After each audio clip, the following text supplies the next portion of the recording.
manusia yang mendengarkan curhatan saya, setidaknya Allah masih mau mendengarkan curhatan saya. Kayak gitu. Hailah. Udah, duduk di sini. Ada cerita anak yang lebih parah dari sampean. Ngomong. Jadi aku tidak mau sampean larut dalam kesedihan. Masih banyak anak lagi yang lebih parah. Sampean masih beruntung. Keluargamu hebat. Majikamu hebat. Ingat, orang hidup ada godaannya. Wajar. Jadi tidak ada yang salah dengan sampean. Tapi aku cuma pesan sama sampean, hari-hari ini, mulai hari ini, sisakan sedikit rezekimu ke kota amal. Biarkan kota amal yang punya catatan sendiri ke kamu. Karena itu tugas. Dia juga dia yang pegang kayak gitu loh. Oke, sampean tadi kan nanyain solusinya seperti apa. Intinya kalau bukan sampean yang melakukan, kalau bukan sampean yang bersalah, saya rasa lepaskan saja. Solusinya nggak ada, memang harus dibayar. Kalau sampean nggak mau bayar, ya udah biarkan. Ya udah, itu dia mau WhatsApp kayak gimana, terserah aja. Allah juga tahu saya. Tapi kan paspormu nggak digadein ke dia kan? Paspor saya sama majikan saya. Makanya kamu masih beruntung. Majikanmu pegang paspormu. Kalau enggak, kamu malah mampus 2-3 kali. Mam tahu nggak? Itu Mam tahu nggak? Kenapa? Itu si A itu baik banget sama saya, tapi saya tidak nyangka dia seperti itu. Dia itu dipercaya sama anak-anak ya. Dia nitip gadein paspor ke tempat si Mamila dan sebagainya. Oke, tahu-taunya itu digadein kemana-mana. Apanya? Paspor. Orang baik pasti ada maunya, Mbak. Kalau orang yang tidak pernah marah sama orang lain, kalau orang selalu tulus, itu karena ada maunya. Nah, tapi kalau aku juga nggak nyangka kenapa ya, kayak saya dia minta apa, dia butuh apa, ya udah itu uang ada, pakailah. Kalau memang mamamu sakit kak, pakai aja. Tapi ya nggak tahu ternyata sekarang dia kayak gini, malah sekarang semua fitnah itu dituduhkan ke saya kayak gitu. Sekali lagi, karena saya tidak tahu permasalahan kalian dari awal, saya cuma dengarkan curhatan dari sampean. Menurutku, jangan mudah percaya sama orang, karena orang baik ada tujuan. Kalau orang yang berteman beneran, Mbak, sama melakukan kesalahan di lokno langsung, nggak tebeng aling-aling, kamu selalu dimaafkan. Jadi menurutku adalah tidak ada yang salah dengan pertemanan itu. Tapi kalau orang terlalu baik, hati-hati. Orang yang tiba-tiba ngeceng kamu, orang tiba-tiba ngasih kamu, itu sebenarnya lebih hati-hati gitu loh. Karena tidak ada orang yang tulus, Mbak. Keluarga aja bertengkar, marah dan seperti itu. Ya, kalau apa namanya, sebenarnya aku kepengin masalah ini semua beres semua. Tapi si A ini telepon si rentenir ini pakai privat number. Harusnya si rentenir itu kan, ayo bareng-bareng lah, kumpul bareng, mana yang benar, mana yang salah. Kamu tidak berhak ngatur orang lain. Biarkan mereka mengatur hidup mereka sendiri. Dan yang perlu kamu atur adalah dirimu. Selagi kamu tidak melakukan, sudah lupakan aja. Lupakan aja, lepas saja. Lagian bukan salah kamu. Kalau itu memang bukan salah kamu, tapi kalau kamu terus mencoba untuk mencari siapa yang benar, siapa yang salah, malah berantakan. Intinya sampai tidak melakukan apapun, biarkan saja. Seseorang yang memfitnah kamu hanya butuh waktu, Mbak. Hanya butuh waktu. Itu waktu tidak cuma 1 bulan 2 bulan. Namamu akan tercemar 2-3 bulan, 1 tahun, 2 tahun. Bahkan kamu akan dibawa kemana-mana tentang orang pencarian utang atau apapun. Itu hak mereka, karena kamu tidak berhak mengontrol pikiran orang lain. Saya itu sudah berbulan-bulan loh di apa, kayak muka saya dikasih tai sama dia ya. Dia minta tolong pinjemin uang sama dia, ibuku dari rumah sakit, dikasih gambar tolong ibunya dibawa dari rumah sakit. Bukan, aku yang merasa yang bodoh itu sampean. Iya. Memang saya merasa bodoh banget, kenapa saya baik sama dia terus sekarang balasan dia kayak gini. Bukan, orang baik tidak ada masalah. Tidak ada yang salah dengan orang baik. Tapi tidak sebodoh itu. Orang baik tidak perlu bodoh. Nah iya. Yang saya tanyakan adalah sampean bodohnya di situ. Kenapa? Kamu boleh baik, tapi jangan sampai bodoh. 1, kamu punya keluarga, tujuanmu ke sini bukan menyenangkan siapa-siapa. Kamu butuh uang buat keluargamu. Jadi sekali lagi, hari ini kamu nangis pun telat. Sudah terlanjur. Sudah telat semuanya, semua sudah hancur. Maka dari itu aku selalu bilang, sudah berlalu, biarkan. Gimana solusinya? Lepaskan. Jangan pernah berhenti untuk jadi orang baik. Karena orang sudah membuat kamu seperti ini, tidak perlu berhenti untuk jadi orang baik menurutku. Tetaplah jadi orang baik, tapi bukan berarti menjadi orang bodoh. Ngerti nggak maksudku? Paham. Kamu tetap jadi orang baik, menolong orang itu tetap. Tidak perlu berhenti gara-gara orang lain menyakitimu. Karena apa? Gak usah khawatir, Mbak. Karma itu tidak akan keliru kok. Kalau sampai menanam kebaikan, dan ingat, siapapun yang menghina kamu jangan dibalas. Enggak, Mem. dari kemarin itu dia sudah yang mulai dari minta dipinjemin uang di sana nggak dibayar sampai aku satu kampung dia mau, insya Allah saya ikhlas. Bukan, Yang dari mulai sekali lagi aku bilang waktu akan membuktikan. Waktu akan membuktikan. Dan aku tidak tahu kamu curhat hari ini itu benar-benar dari hatimu atau tidak. Tapi intinya waktu akan menjawab. Dan rekaman ini di YouTube ini suatu saat akan menjadi bukti Nah, iya. bahwa kamu tidak bersalah. Ya memang Paham makanya nggak maksudku? saya juga Suatu saya juga saat ada. namamu akan terbaik baik sendiri. Aku itu sampai tadi saya nggak pernah sholat ke Wanja ya, saya nggak bisa sholat di sini, saya nggak bisa sholat, nggak bisa apa ikut majikan saya nggak mau pakai, nggak bisa pakai hijab katanya. Sampai saya nekat tadi curi saya pergi ke Wanja, cuma saya minta doa sama Allah, saya ngomong sama Tuhan, Tuhan kalau memang yang difitnahkan ke dia itu benar, saya punya utang 30.000, kasih saya umur panjang, rezeki panjang biar saya kasih bisa bayar ke dia. Kalau fitnah itu tidak benar, balikan ke dia. Cuma itu aja Allah. Sebenarnya itu bukan hak kamu untuk meminta Tuhan membalikan itu. Doa kamu adalah buat kamu sendiri. Ya. Dan berdoa buat orang lain yang baik. Salah sama doa seperti itu sayang. Doa tetap yang baik. Siapapun yang menyakiti.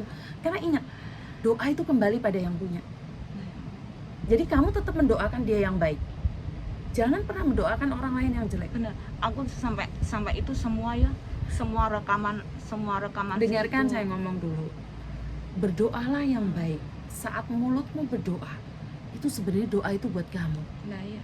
Saat kamu mendoakan orang lain bahagia, sebenarnya kamu yang bahagia. Ingat omonganku. Mulai hari ini, lepaskan apa yang sudah. Karena itu bukan hak kamu, sudah berlalu. Yang kedepannya, jangan pernah berhenti jadi orang baik, walaupun hari ini ada orang yang menyakitimu. Ngerti nggak? Kualitasmu hanya kamu yang tahu, Mbak. Orang lain menghina kamu, nggak ada masalah. Hanya kamu yang tahu. Kalau memang kamu melakukan kesalahan, ya udah nggak apa-apa hari ini, nggak apa-apa. Lepaskan. Jadi berarti Samen itu butuh makanan batin. Makanan batin ya sholat itu, ya doa itu. Baca Al-Quran, diperbanyak. Dalam hati bisa kok, Mbak. Samen di rumah majikan bisa, dikir juga bisa. Itu semakin curi-curi nggak perlu curi-curi, karena doa itu dalam hati. Bukan kalau aku pengen sholat itu kalau majikan aku keluar pas Bukan, keluar, gitu. bukan seperti itu. Maksud saya adalah doa itu dari mulut kita, dari hati. Jadi hati kita tuh bisa berdoa. Saat cuci baju, nyuci piring, saya sendiri, saya selalu berdoa, saya selalu baca parita, saya selalu memberikan apa ya, doa-doa. Tanyain Cece, pembantu saya tuh tiap hari di rumah saya tuh saya dengarkan ceramah parita, saya dengerin doa-doa. Kenapa? Karena saya juga butuh makanan batin, Mbak. Cuman bukan makanan nasi aja, saya juga butuh makanan batin. Kenapa? Dengan masalah anak-anak yang di luar sana, saya juga butuh loh. Paham nggak maksud? Begitu juga dengan Samen. Samen dikir kan bisa, doa kan bisa, nggak bisa sholat, tapi Samen kan bisa doa. Bisa. Taruh di hatimu. Dan ingat, kalau kamu doa bukan untuk dirimu yang baik, juga buat orang-orang di luar yang baik. Paham maksudku? Paham. Jadi jangan usah takut. Gak usah takut. Aku nggak tahu. Jangan putus asa. Jangan kecewa. Dulu saya pernah putus asa, putus sampai kepingin rasanya saya loncat. Tahu nggak, pokoknya tahun ini tahun kehancuran saya. Semua orang yang saya tolong menghancurkan saya. Sampai saya kepingin loncat dari tingkat 34. Saking nggak tertahannya. Coba nggak ada mertua saya yang baik, keluarga yang baik ngasih uang saya, ngirimin uang saya, nggak mungkin saya sampai saat ini. Bener. Nah, inilah yang saya tidak tahu, karena Samen terletekan dan Samen selalu semua ambil sendiri. Ingat sekali lagi, kamu di keluar negeri karena butuh keluargamu. Kalau kamu sampai bunuh diri, itu yang akan mengakibatkan siapa? Iya. Siapa yang akan menyesal? Bener Nah, memang. dan aku nggak tahu kenapa bunuh diri adalah seolah-olah itu jalan gitu loh saya. Kayak bulan-bulan kemarin kayak berasa kosong, sudah nggak ada pikiran gimana. Saya punya masalah, saya tidak berani cerita sama siapapun. Saya nggak berani cerita. Kamu sama sekarang ada siapapun. aku, kamu bisa melepaskan semuanya mas. Sudah sekarang kejadian kayak gini, saya masih bersyukur sama Allah. Orang tua saya masih mau jual sapinya buat ngirimin ke saya. Masih. Inilah yang salah mbak. Ini yang salah. Keluarga di Indonesia kirim uang balik, itu kamu masih beruntung, keluargamu baik loh. Alhamdulillah keluarga kamu baik, bersyukur orang mertua Indonesia baik, masih nulungi. Cuman aku kenapa Kenapa? Saya baik sama teman saya saat dia susah, saya bantu. Kenapa dia tega sekejam ini sama saya? Apa salah saya sama mereka? Bukan mencari siapa yang salah. Karena apa, sekali lagi, ini kamu menanam karma baik buat kamu sendiri. Suatu saat kamu akan memetik. Sampean percaya kan dengan karma? Saya percaya sama Tuhan juga. Saya percaya sama Tuhan, apapun yang saya lakukan. Kalau sampean percaya sama Tuhan, sampean nggak akan nekat untuk pingin bunuh diri dan ini itu sayang. Waktu itu saya memang benar-benar buta, soalnya saya nggak punya masalah, nggak berani cerita sama siapa-siapa. Sekarang tenangkan diri sampean. Setiap kali rekaman ini dipublikasikan, Iya, jadi bisa meringankan bebanmu. Jadi kamu suatu saat dengar lagi suara ini bahwa banyak anak-anak di luar sana lebih parah dari sampean. Saya pengen tahu anak-anak teman-teman saya yang di Hong Kong. Jangan percaya sama teman sebaik apapun teman saya. Contohnya teman saya sebaik kayak gitu, kayak saudara tak tolongin, dia punya utang tak tolongin, akhirnya menjerumusin saya, dan akhirnya hutang-hutang semua saya yang bayar.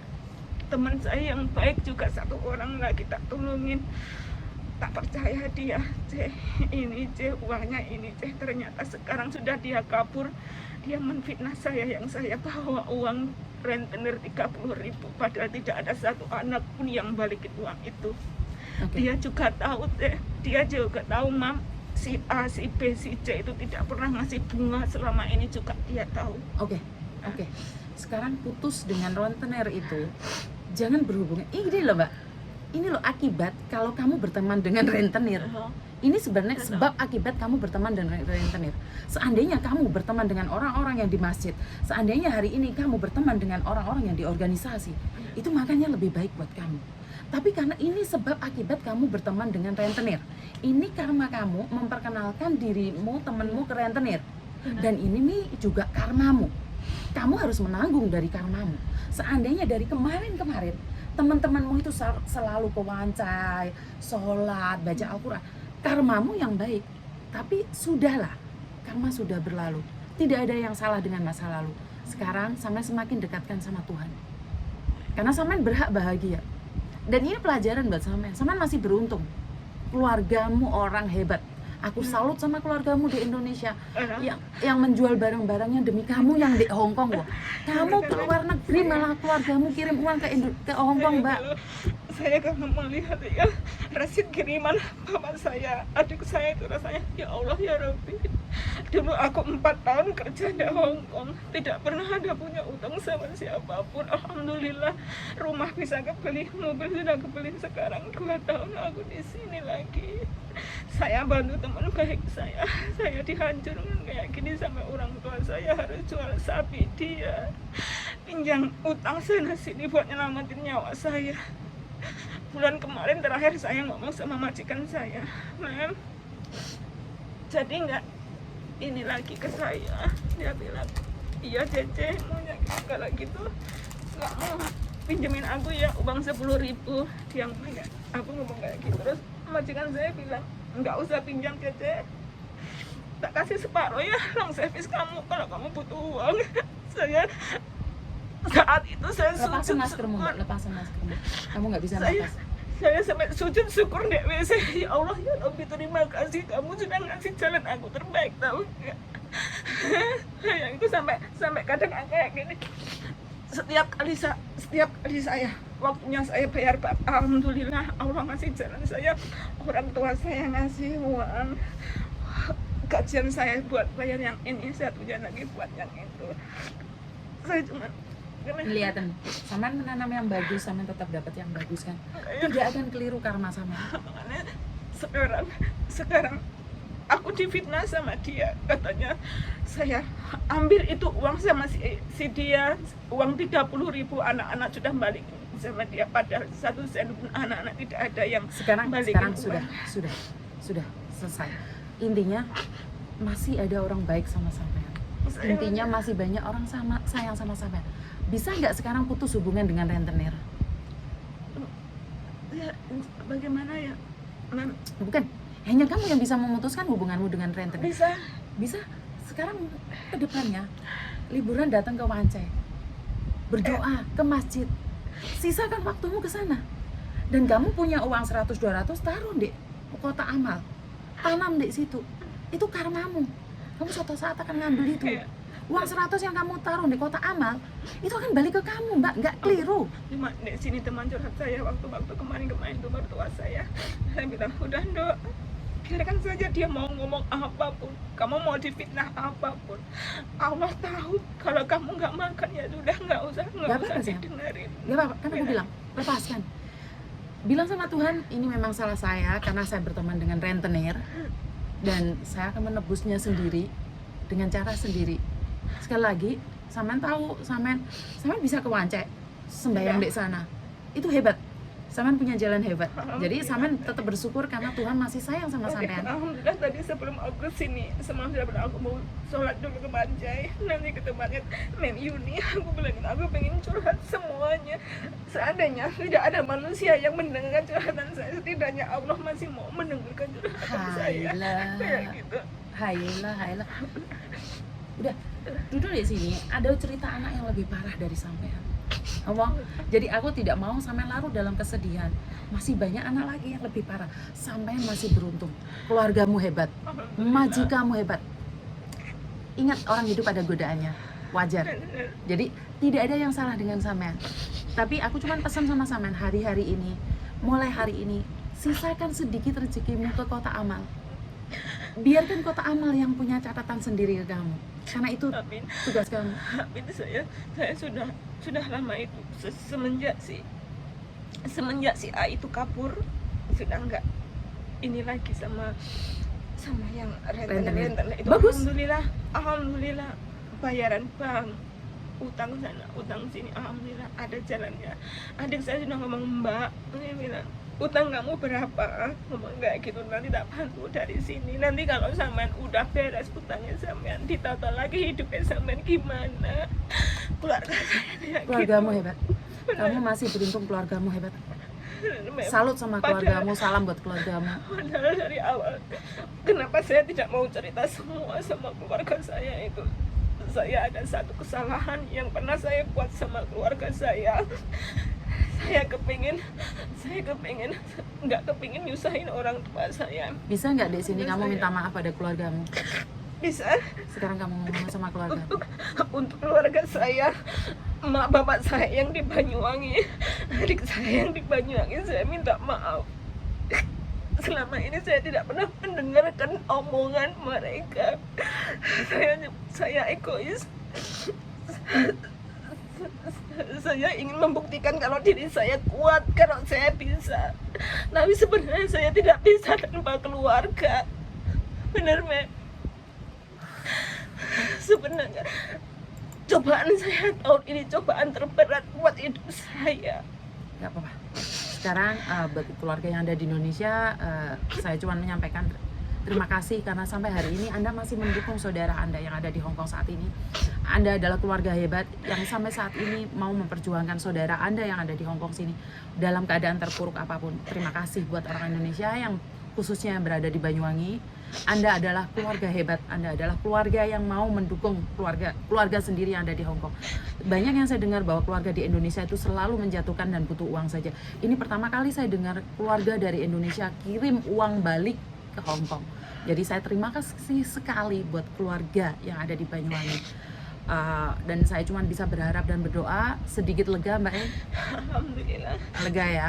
Jadi saya bersyukur dan ada pasti aja jalan keluarnya karena kamu menanam karma baik.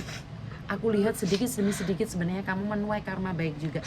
Jadi yang dibohongin sudah, biarkan, lepaskan. Untuk di sini juga mertua saya selalu bantu saya. Sampai dia malu pinjam utang sana sini, doa aku sampai kayak gimana.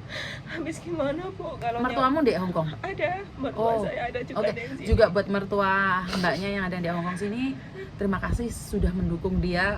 Terima kasih juga karena kita sama-sama tidak tahu apa yang terjadi. Mbak punya prinsip satu, lebih baik dibohongin daripada kamu yang jadi pembohong. Lebih baik ditipu daripada jadi kamu penipunya. Oke? Sampai terakhir itu yang kemarin saya pernah gadaikan paspor mertua saya buat bayar bank saya. Dan akhirnya paspor mertua saya itu digadai ke tempat lain. Harusnya aku nebus 5.000, jadinya sampai 15.000. Enggak, Mem. Wah, Itu gara-gara si A ini. oke, sudah. Jangan terlalu larut dalam kesedihan. Kamu sekarang fokus ke depan. Setelah video ini terupload, kamu dengar sendiri suara hati kamu. Suatu saat kamu buktikan sama si A, inilah aku masih berdiri tegar sampai hari ini. Tapi kalau kamu nekat bunuh diri, hari itu juga kamu selesai. Insya Allah saya nggak sampai segitunya, Mem. Oke, Insya Allah. jadi pegang ya, kasihan mertuamu, kasihan bapak ibumu, kasihan suamimu, yang mereka tetap sayang sama kamu. Ngerti? Tak tutup dulu ya, biar nggak kepanjangan ya. Saya nggak tahu ngomong apa. Berapa kali sih saya ngomong tentang rentenir utang bank, rentenir utang bank. Saya cuma minta sama mbak-mbaknya di luar sana, ayolah rek, podo-podo apa ya, berteman ya berteman lah. Kalau kalian gayanya glamor, ini loh contohnya satu-satu kayak gini. Buat apa sih uang? Kalau kalian butuh uang untuk bangun, di Indonesia itu bisa bangun. Tapi kalau kalian butuh uang untuk glamor, itu yang tidak mampu. Karena glamor, gaya, tidak ada yang bisa menyaingin. Banyak orang kaya, tapi biasa aja. Tapi orang yang pura-pura kaya, gayanya selangit. Itu aja pesan dari saya. Terima kasih buat keluarga yang selalu mendukung mbaknya ini agar tetap bisa kuat sampai menjalani selesai utangnya. Dan buat ibu mertua, terima kasih juga. Anda orang hebat yang mau mendukung menantumu. Selamat ibu, saya bangga bisa melihat Anda suatu saat. Kalau saya bisa ketemu dengan Anda, saya ingin acungin 2 jempol di depan Anda. Karena tidak semua mertua itu sayang sama menantunya, tapi sampean salah satu wanita hebat yang bisa memberikan dukungan pada menantunya. Terima kasih dan wassalam.